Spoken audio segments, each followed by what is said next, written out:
আসসালামু আলাইকুম। আমাদের কামাল ভাই সফল অভিজ্ঞ কৃষক ভাই।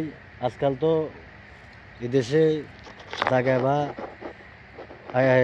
চাষের জমির খুব সংকট, যে মানুষ চাষের থেকে আসলে অনেক বেশি আগ্রহী হওয়ার দরকার। এই বাজার থেকে আমরা যা কিনে খাই এগুলো আমরা তো খাটেগুলা পাই না। এই যে খেতে এগুলা কোনো ভেজাল নাই, একদম ভেজাল মুক্ত টাটকা সবজি। আমাদের কামাল ভাই সবজি চাষ করতেছে, ফুলকপি এবং বাঁধাকপি। ফুলকপি, পাতাকপি। ইনশাল্লাহ অনেক পরিশ্রম করে করতেছে।